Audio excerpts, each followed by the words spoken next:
Hi, welcome to VisualExcel. Here I have a table with information of the employees of a company. I have basic information like name, designation, email and number. The task I have here is to print a simple set of business cards for the employees of this company. So how does the design of the business card look like? I have static information like the address of the company, I have the logos, and of course the URL of the company. The dynamic information in the business card is going to be the name, the designation, the email and the mobile number of the employee. Now, in order to achieve this task, we're going to be using simple cell referencing techniques and of course a function called VLOOKUP. So how do we go about doing this? Let's go back to the table. Let's create a name for the table that we have here. I have a name created for this set of information saying empinfo, EMPINFO. Let's go back to the sheet here.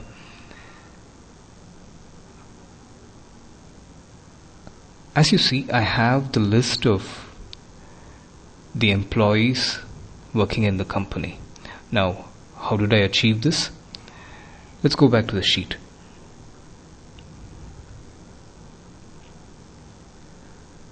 Here you see the names of the employees of the company. I create a name to define all the employees of the company, to define the range in fact, and I say it is TEKEMP. Now to get the list here, I do something called as data validation. In order to do this, I go to data validation and say allow a list, and the name of the list is TEKEMP. I've also said don't ignore blanks, and as an error alert, when the wrong name is typed, I say give me a message saying invalid name. Okay, so this is how it works.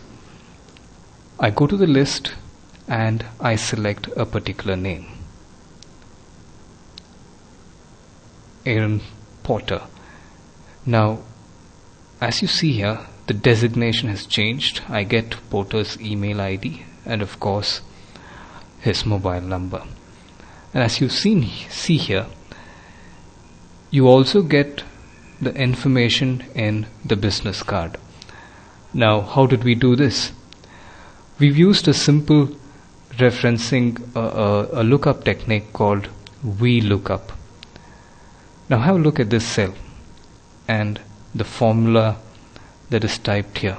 I've said VLOOKUP, meaning look up vertically for this value, that is Aaron Porter, selected in cell F4. Now where do you look up for this information? I look for this information in the table called EMPINFO, the range called EMPINFO. And what information am I supposed to retrieve? I'm supposed to retrieve information from column 2. Now this is column 1, column 2, column 3 and column 4. In this formula that you see, you have the information that is to be looked out for and where this information is found and what information is to be retrieved in return. you also see a value called 0.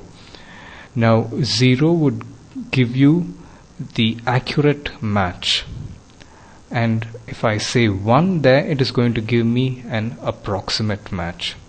So this is how VLOOKUP works. For example, Aaron Potter here, designation is executive faculty, and let's look at the other cell. Here it says Potter@technoturf.net. Now again I look for F4, where in EMP info, in the range EMP info, and this time which value am I supposed to return? The corresponding value from column 3. Alright, let's take a look at Aaron Potter's information here. Aaron Potter,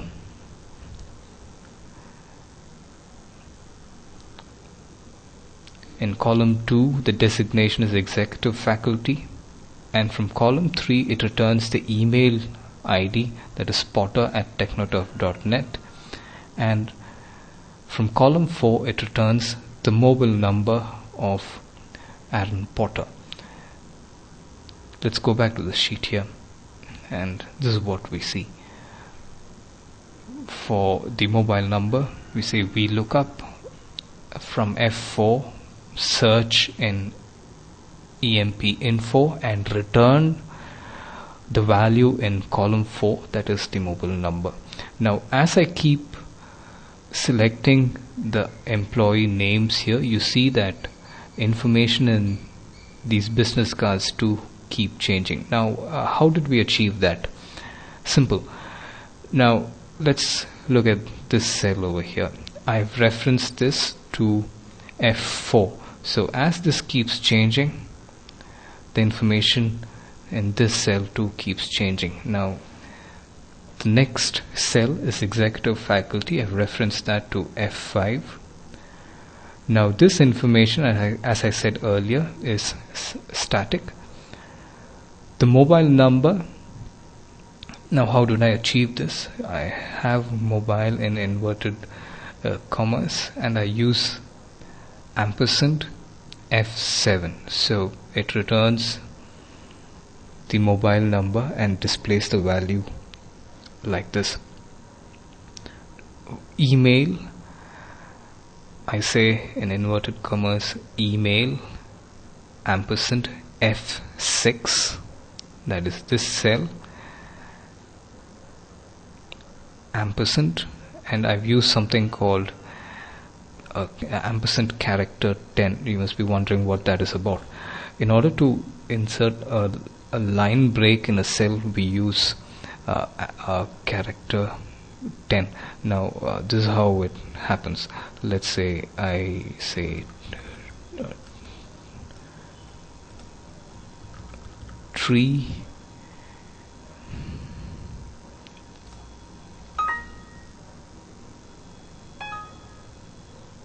sorry about that,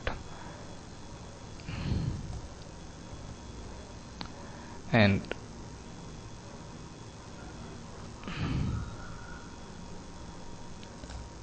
I say fruit. Now this is how it's going to be displayed here. Now let's say I want fruit in the next line.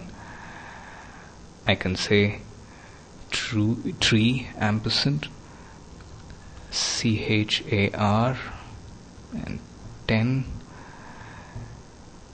ampersand fruit, and you see a symbol here. Now I need to apply word wrap to it,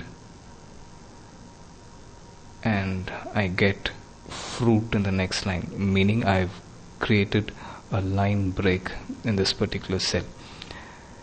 So let's just recap. I have information of employees here in this table, and I need to create business cards for each of the employees, and since I have around 150 to 170 names out here, how do I do that in a quick way? I create a list for the names, and I use a data validation technique for the list. And in order to search for information, I use VLOOKUP, and to reference this information in the business card designs here, I use simple cell referencing techniques. And another tip that we've learned today is to insert a line break in a cell using character 10. So that's it for this video. Let's catch up with something else later. Bye bye.